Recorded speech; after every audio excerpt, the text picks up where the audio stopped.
I'm apologizing in advance for my very nasally voice. I am sick, which I'm not at all surprised that I'm sick. I completely burnt myself out over the past few weeks. I put way too much on my plate.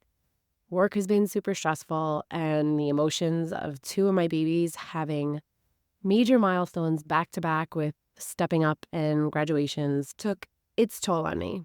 But whatever I have completely has laid me on my butt for days. Like, could not get out of bed, could not get off the couch. And I am not the type of person that likes to slow down at all. I lost my streak of closing my Apple rings, which I was on day like 78. That was really painful. I wasn't able to get up in the morning to work on my podcast and my side business, so I lost out on hours of work last week. And Russ and I had a really special adults-only beach trip planned to celebrate our anniversary, and I was too sick to go, so a lot of disappointment around this past week. But I've been prioritizing getting healthy. I've been getting tons of sleep. This morning, I woke up at 5:30 hoping I was better, went downstairs, started my morning routine, and I knew within a few minutes that I just really couldn't do it. So I went back to bed and slept until 8:30. And that is so not me. I'm normally the type that can just push through things, but I'm trying to slow down and just listen to my body. So hopefully I'm at the tail end of it, and hopefully I make it through this recording without losing my voice completely. And hopefully I get my hearing back because my ears are so clogged. So I ask you to bear with me. It's our first week of our summer vacation for the kids, and that means starting up new routines. It's a new season. We're starting out a little bumpy, but I know we'll get there. And we're also starting to really plan for our big summer vacation, which at this point can't come soon enough. And while family vacations can be a whole lot of fun, they can sometimes be stressful. And that's where today's topic comes in: how to plan for a stress-free family vacation. And to help you create that time and space in your schedule to start your planning, download my free tech timeout guide for moms, where I teach you how to create boundaries with your cell phone so that you can get back hours in your week. Check out the show notes for the link. Are you feeling overwhelmed trying to juggle all the many hats you wear as a working mom? Do you want more quality time with your family without distraction of work and time alone to take care of yourself and your needs? Welcome to Mom Wife Career Life. I'm Kerri, a wife, mom of 3, and a recovering perfectionist. In this podcast, I will teach you how to create balance in your life by implementing healthy habits, organizing your home and your schedule, being intentional with your time and in your relationships, and most importantly, how to start putting your needs first, because no one can pour from an empty cup. Grab that second cup of coffee, or if you're anything like me, your third. It's time to dive into today's episode of Mom Wife Career Life. The older I get, the more I just love summer. I guess I loved it as a kid, but then after college and having to work in the summer and then not having a lot of vacation days, I didn't love trekking into the city in the heat, having to wait for the bus in the sun, and then having to stand all the way home because my bus stop was the last pickup in the city. But as the years have gone by and the kids are getting older, I just love summer, and I love the opportunities to really just do more as a family. The days seem longer because we have so much more sunlight, so even after work, I'm motivated to get out and go do stuff. But obviously my favorite part of summer are the vacations. The time we get to just disconnect from work and just really be together, go on adventures, have new experiences, and make some really awesome memories. So today I wanted to share my practical tips on how to make your vacation as stress-free as possible. So let's jump right in. Number 1, plan ahead, but stay flexible. I am all about planning. You really can't take a vacation without planning, at least a little bit. You have to decide on where you're going, where you're going to stay, what you need to bring. And in order to decide what you need to bring, you really have to have an idea of what your plans are when you're on vacation. If you're going to the beach, you know you'll need bathing suits, towels, sunscreens. Maybe the place you're going to has chairs and umbrellas, but if they don't, maybe you need to bring that too. Or maybe you're going camping, and that involves a lot of supplies and planning for all the different weather elements that might happen. If you're going to a touristy place, then you need to do a little extra planning. I've shared we're going to Greece this year. And in Greece, we're island hopping, which, as excited as I am to see so many different places, the thought of having to unpack, repack, trek suitcases around with 3 kids seems way intimidating and not quite relaxing. But if you're going on a vacation where you want to take little adventures every day, don't overbook yourself either. Have a general plan, but don't overschedule. Leave room for spontaneous adventures and absolutely leave room for relaxation. Like, If you're heading to the beach, plan for a couple of specific outings, like maybe a boat trip or snorkeling, but then leave the afternoons open for fun things like building sandcastles or just lounging around by the water. For Greece, we have certain days planned out, but we are definitely leaving room to just veg out on the beach, or if we see something cool that we want to do while we're there, we have room in our schedule to be spontaneous. And honestly, we've had some of our best times when we did something spontaneous, like visiting the cenotes in Mexico. I shared it on another episode where I have a little bit of a fear of heights and a little bit of a fear of deep water. And I'm usually not the one to be that adventurous, but last year was a big year for me to push through my fears, and we went to visit the cenotes, and my family strongly encouraged me to jump off a cliff and took an awesome video of my kids cheering me on, and I did it. If you're in my Facebook group, maybe I'll post that video this week so you can all see it, but being spontaneous can be lots of fun. And you also want to leave room to be flexible, to relax, to take it easy, especially if you have little ones. Why put that pressure on yourself or your kids? Vacations are meant to help you unwind, not wind you up. So don't overbook yourself. Number 2, create a vacation budget. Have a budget in mind of how much you want to spend. The travel and the lodging is only part of the expense, unless you're staying in an all-inclusive, which are my favorites because I love just going into a vacation and knowing what I spent already. But if you're not, you have to have a rough idea of how much you're willing to spend so you can budget accordingly, because expenses can really add up pretty quickly. Our plan for Greece is to try and eat breakfast at our Airbnb, pack our own lunches, and then go out for dinner. Ideally, I would like to eat dinner at our Airbnbs a couple of nights to cut down on costs, but we really love to eat out, so we're going to see how that goes. But activities can also add up. So maybe look into activities and costs before you go and limit the options to things that are within your budget. You could also look up discounts, coupon codes, see if your company offers discounts, and definitely check out Groupon because that could be a lifesaver. If you're going to a different country, then you'll also need to get some of their currency in advance. We usually start watching the exchange rates about a month out to see when they go down so we can get the most bang for our buck. You can also order the currency from your local bank. We usually call ahead to order the currency because not all banks have it on hand, so make sure you call ahead of time. And also look into your credit card to see what exchange rates they offer and if there's any additional fees to use your credit card outside of the country, because that could also be a game changer. And also, side note, call your credit card company before you go on vacation and let them know you're traveling and you might be using your credit card outside of the country so they don't shut you off the first time you go to use it when they see a crazy charge from another country, because that has happened to us too. Number 3, involve your kids in the planning. Kids really are more excited and more cooperative when they actually have a say in what they're going to do. You can research things to do at your destination and then have a fun family meeting to go over the options with the kids. And this is where you could really get the budgeting in play because you pick the options that are within your budget and let the kids pick. And you can either let each kid pick one item or pick them as a family. We let our kids pick our destination one year. We were torn between going to Dominican Republic or Mexico, and we narrowed it down to one resort at each place and found videos of them. And then we put the videos on the TV and the kids watched and we voted as a family. It was actually unanimously Mexico. And we had an amazing time and actually went back to the same resort again and had an even better time the second time. And while we were there, we let the kids pick the excursion we went on. The first year they picked swimming with dolphins. And then the second year was when they picked the cenotes. And both were really amazing experiences. So I highly recommend getting your kids involved. Number 4, pack smart and pack light. It's really hard not to overpack, especially with kids, but this is where planning really comes into play. If you don't know where to start, head on over to Pinterest and search up vacation packing lists.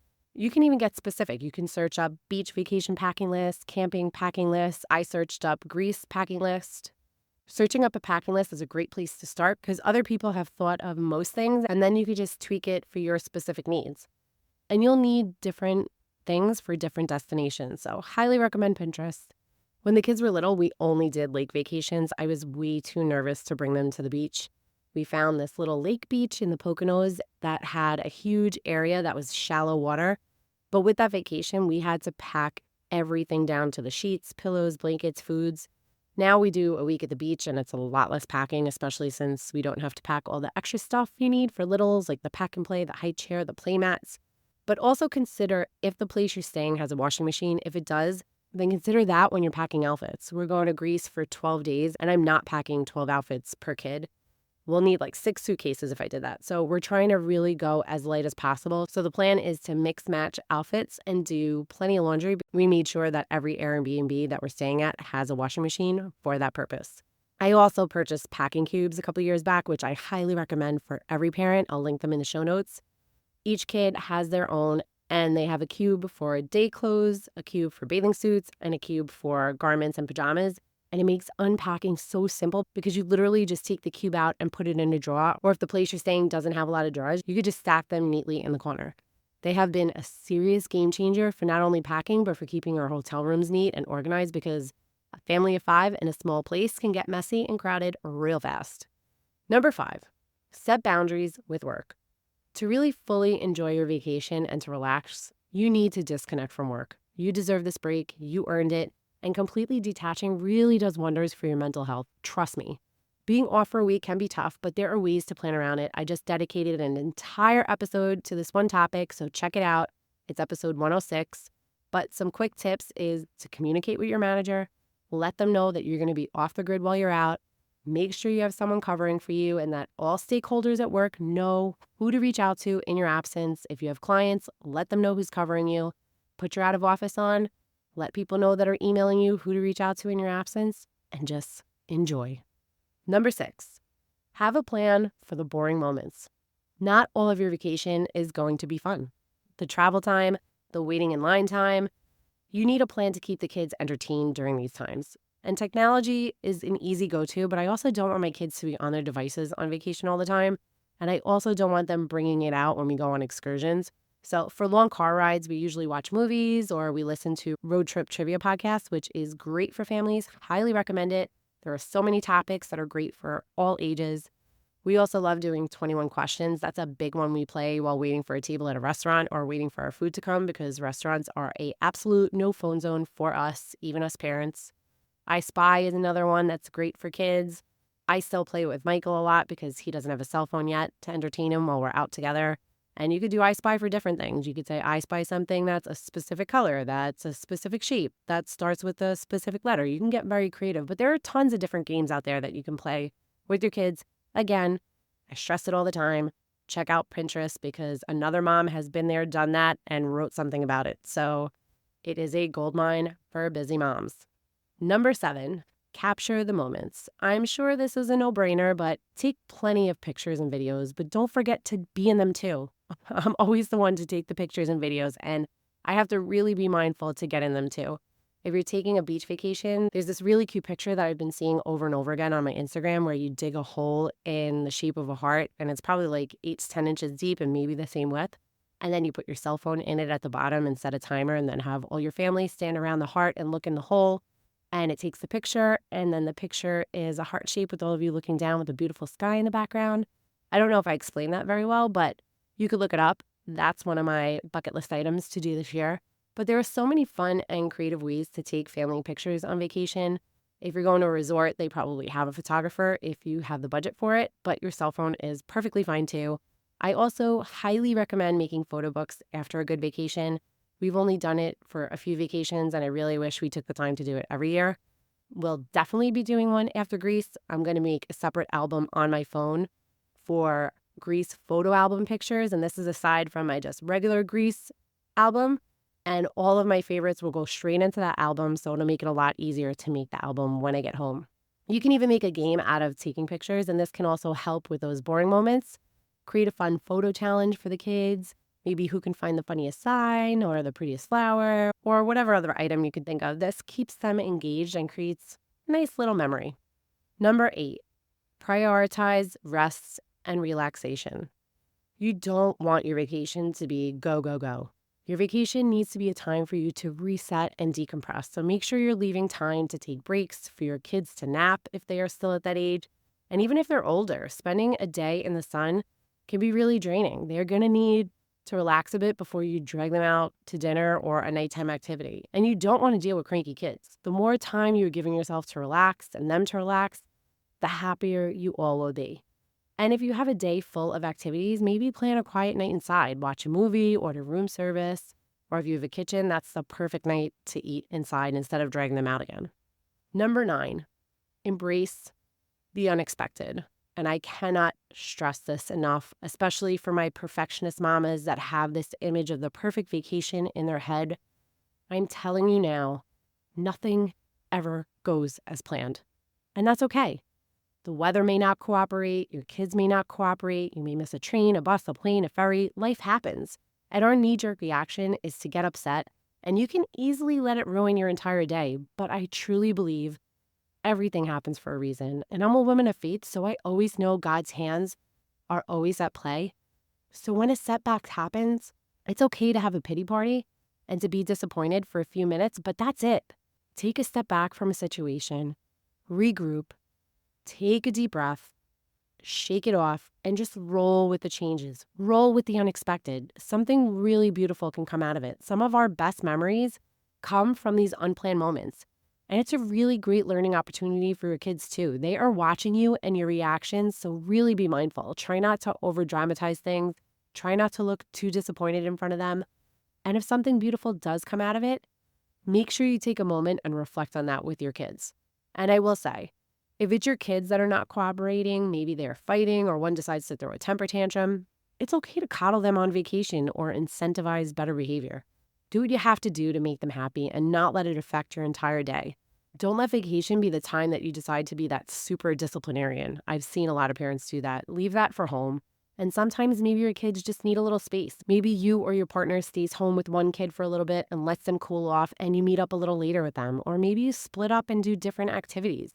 It can be really overwhelming for some kids. And let's face it, for some parents, to be in a small space with each other for a long period of time. When we go to the lake, we are sharing one small hotel room with all of us. It's literally 2 and 2 beds, one kid on a cot, very little space to walk around, very little space to take a breather. And when we're at the beach, it's a little better because there's at least a bedroom and a living room area, but it's still pretty tight. And when they're bigger, especially hormonal teenagers, they really need their space. So as much as you want to all be together, it's okay to take those breaks. And it's also nice to get the one-on-one time with the kids. So they'll really appreciate it and it might actually work out better.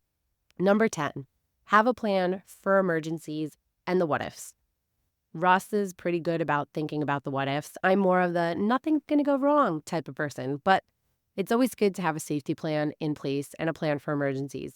If you're going away to another country, especially where they don't speak English, come up with a plan beforehand on what your kids should do if you do get separated. Tell them where to go, maybe have a central meeting place if you're going to a place like an amusement park or a museum, and agree if you get separated that this is the place you'll all go to and do not move from that spot until you're all together. And you could show them who the safe people are to talk to. Rule of thumb is obviously a police officer or a security guard if you see one. But if not, a mom with kids is their best go-to. I can't imagine a lost kid going up to a mom and that mom not wanting to help. If your kids aren't of the age where they have cell phones or smartwatches, you can also get smart tags to put on their clothing or in their shoes. So if, God forbid, you do get separated, you can locate them on your phone. So that's just a safety tip. It's also important to understand what your health insurance and your coverage is outside of your state or your country. This is not something most people think about, but accidents do happen. Kids get sick and they may need to go to a doctor or get medical attention, or you may too. Kaylee's first trip to Ireland as an infant, she ended up getting really sick and we had to take her to the ER. I had zero clue how insurance worked in another country. It was also so long ago that I don't even remember how we handled it, but it's something we are looking into now for Greece because my kids are accident prone, especially on vacation, so we want to make sure we're prepared. And lastly, number 11, understand your cell phone coverage.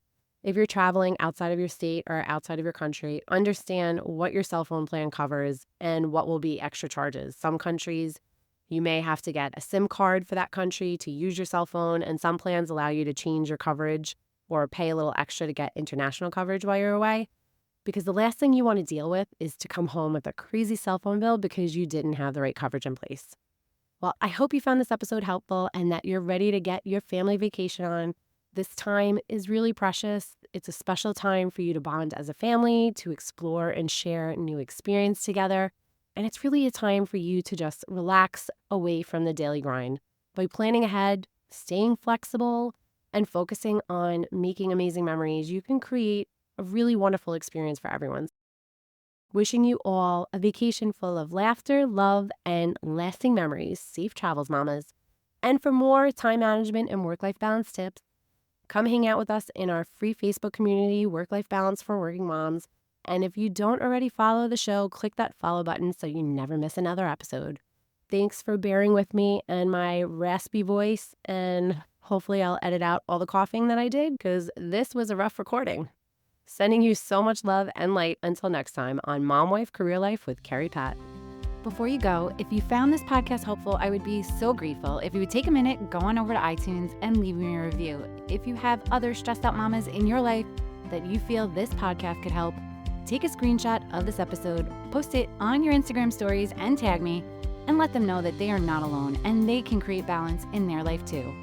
If there's a topic you'd like me to cover or you just want to connect, DM me on Instagram at mom.wife.career.life. Or come on over and hang out in our free Facebook community, Work-Life Balance for Working Moms. Sending you so much love and light until next time on Mom Wife Career Life with Kerri Pat.